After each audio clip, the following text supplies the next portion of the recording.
Yeah, Carlos, if you want to do your last one, go for it. All right. This is my number one favorite films of the 1950s. And this film is called Sancho the Bailiff. Oh Wow. wow. I was Yeah. not expecting I didn't that. expect that. Yeah. Yeah. Yeah, dude. Sancho the Bailiff is such a moving, heartbreaking, emotional, and just compelling roller coaster of a movie. That's so meaningful and impactful in so many ways. I mean, from every standpoint, this film's incredible. It's beautifully directed, beautifully shot. The characters and the narrative are wonderfully written. And thematically, it's rich as hell. I mean, this is a film that's really difficult to watch in a lot of ways. I mean, it's quite brutal with, how it depicts legalized slavery, basically.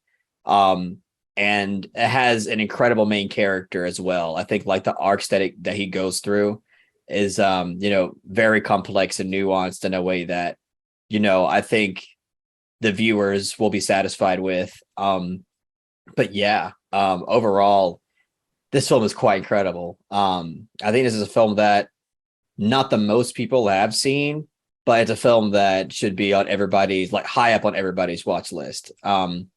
Yeah, just one of the most compelling pieces of Japanese cinema I've ever seen. I'm dying to give it another rewatch. I bought the Criterion not too long ago. Jen hasn't seen it. I'm gonna watch it with her because she's never seen it. But yeah, it's a film that in pretty much every way possible just screams like masterful cinema.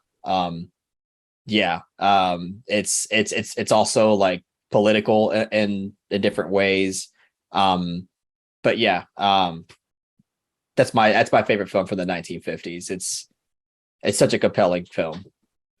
Damn, I gotta watch it. I love that film too. You will love that film, Eric. You would I love that probably film. will. Yeah, I probably will. I always kind of talk about it in the same terms I do with fuck. I just forgot the name of it. Harakiri. Where just a very just emotionally draining and devastated movie, but done so beautifully. And Kenjo Musaguchi is a really interesting director. So really innovative director. I don't think I've seen anything else by him. Ugetsu's a masterpiece as well. I think you would very much. Dude, I want to watch that movie so bad. It's very good. It's his movie on the Sight and Sound list actually. So by the way, I didn't include the Human Condition was arguably going to be number one. But since it's just the part one, I've only seen part one, and I just feel, I don't know, I feel kind of wrong including a part one movie that's not necessarily a complete thing, So I don't know. It's kind of hard to put that movie. That's fair. But just know that that was the only thing holding that movie back from being basically like number one and number two, because The Human Condition is so freaking good. It's a masterpiece in my opinion. It's like a 12-hour trilogy, isn't it? It's like super long. Yeah, I haven't seen the other two yet, but just the first one is so freaking good. Nice. That'll be interesting in the 90s. Like if one of us wants to put up like the Three Colors trilogy, like picking one of those is pretty difficult, or I'm sure you're not going to pick Before Sunrise or some shit. But no, I definitely have one in my head, but I'll save it. I will too. Yeah, that's a good thing. I didn't think of trilogies. Yeah, because like Panther Panchali was also one too.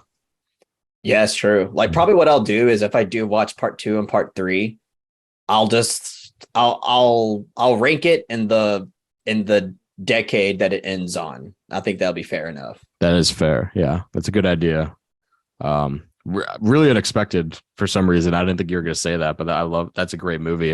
I actually haven't thought about in a while. Which one? Sancho. Oh, hell yeah. Yeah. That movie's fucking phenomenal, dude. I love that movie. I remember I think I was really baked when I watched it. So I was just like an emotional wreck. I watched that really high, and then it was Dancer in the Dark, and those movies were like, oh, nice, fucked me deep. Yeah.